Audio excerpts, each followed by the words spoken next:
jemaat Obili. Saudara-saudara yang kukasihi, sahabat ini adalah sahabat yang spesial karena pada sahabat ini peribadatan kita yang tadi sudah kita lihat dibawakan oleh anak-anak. Sahabat ini merupakan sahabat keturunan kakek anak-anak sedaya misi Papua Barat Daya. Judul pembahasan kita pada sahabat ini adalah Sahabat Yesus di Sana.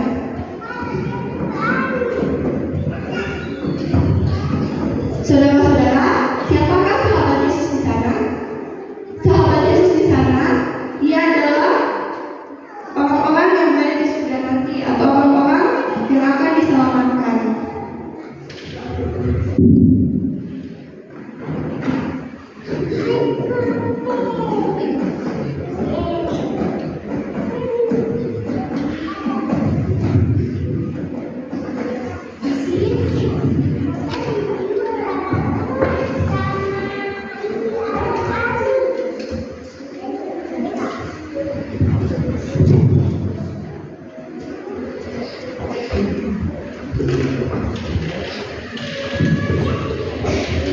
Ayat tema kita tadi 1 Korintus 19 ayat 22 mengatakan, siapa yang tidak punya Tuhan, terkutuklah ia Maranatha.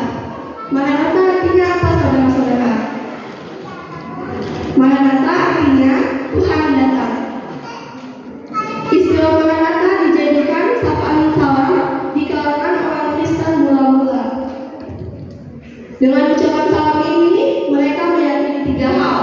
Yang pertama, Tuhan Yesus sudah datang dan mati untuk menjadi penebus manusia, dan Ia sudah kembali ke surga. Yang kedua, dengan sapaan salam ini, mereka sedang berdoa, Tuhan datanglah. Dan yang ketiga, yang terakhir,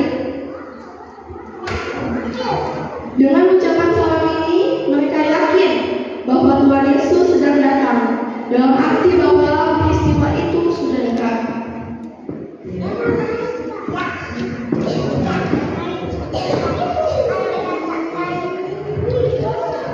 Saudara-saudara, Maranatha adalah hari besar, hari bahagia, dan hari keselamatan. Mari kita lihat ada 3 fakta penting tentang Maranatha itu.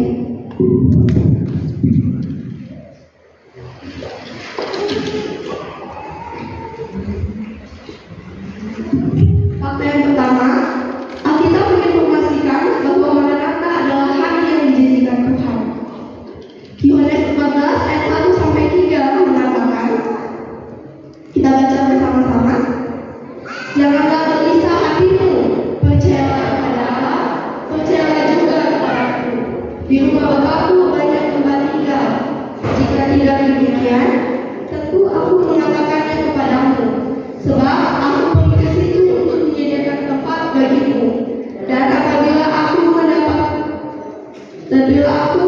telah pergi ke situ dan telah menyediakan tempat bagimu, aku akan datang kembali dan membawa kamu ke tempatku, supaya di tempat di mana aku berada, kamu pun berada. Saudara-saudara kekasihi, Tuhan Yesus ingin agar kita semua berada di tempat yang sama dengan Tuhan.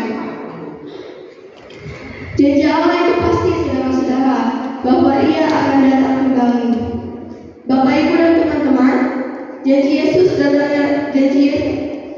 kedatangan Yesus tertulis sebanyak 2163 kali di dalam Alkitab. Bilangan 23 ayat 9 mengatakan, Allah bukanlah manusia sehingga Ia berdusta, bukan anak manusia sehingga Ia menyesal.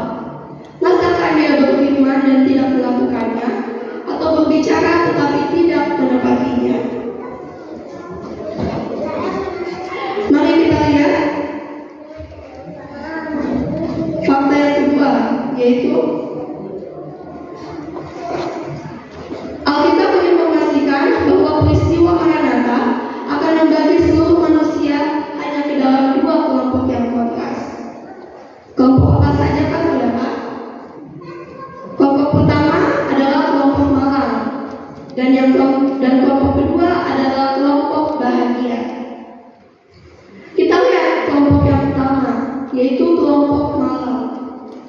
Wahyu 6 ayat 15 sampai 17 mengatakan, dan raja-raja di bumi dan pembesar-pembesar serta perwira-perwira dan orang-orang kaya serta orang-orang berkuasa dan semua budak serta orang merdeka bersembunyi di dalam gua-gua dan celah-celah batu karang di gunung.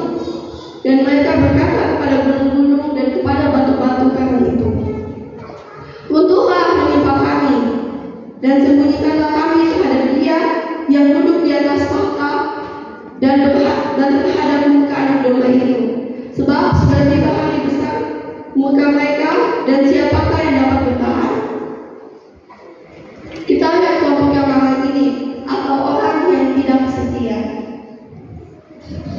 Ketika Yesus datang, orang-orang ini bersembunyi di gua-gua, di celah-celah batu karang, dan mereka berkata kepada gunung-gunung dan batu-batu karang itu, runtuhlah menimpa kami, karena mereka tidak dapat melihat kemuliaan Allah.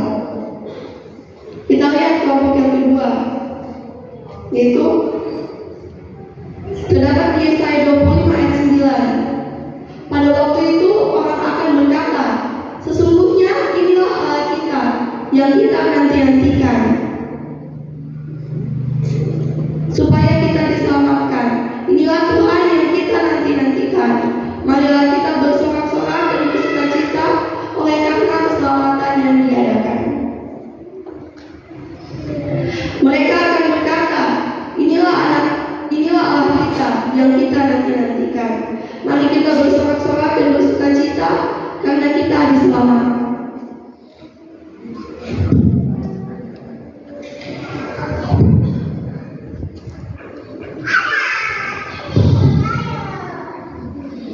Saudara-saudara, mengapa informasi tentang dua kelompok itu dicatat dalam Alkitab?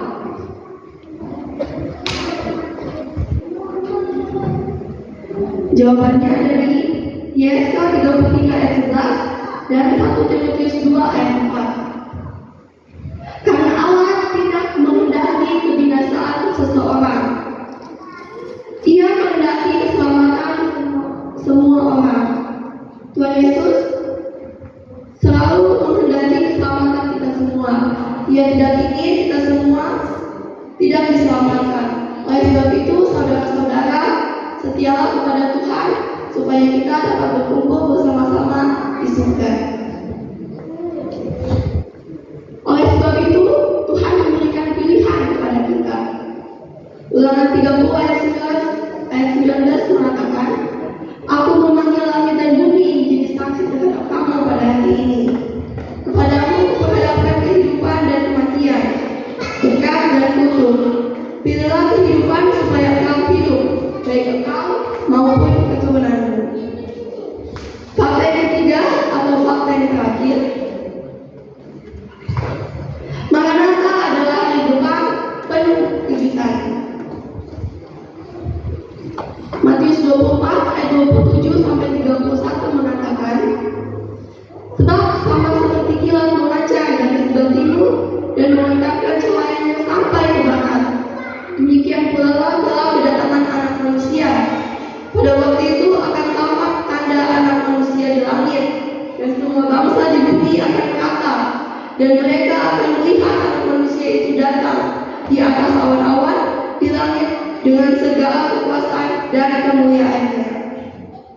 Dan Ia akan menyuruh keluar malaikat-malaikatnya dengan meniup sangkakala dahsyat bunyinya, dan mereka akan mengumpulkan orang-orang pilihannya dari keempat penjuru bumi, dari ujung langit yang satu ke ujung langit yang lain. Bapak, Ibu, dan teman-teman sekalian, sesungguhnya Maranatha adalah hari gempa penuh kejutan. Hari Maranatha seperti kilat yang memancar dari timur yang bercahaya sampai ke barat. Rombongan Yesus akan muncul di awan-awan di langit dengan segala kuasa dan kemuliaannya yang besar. Malaikat-malaikat rombongan Yesus akan muncul di awan-awan di langit dengan segala kuasa dan kemuliaan yang besar. Malaikat-malaikat meniup sangkakala yang dahsyat bunyinya. Malaikat-malaikat akan mengumpulkan orang-orang pilihan dari keempat penjuru bumi, dan akan ada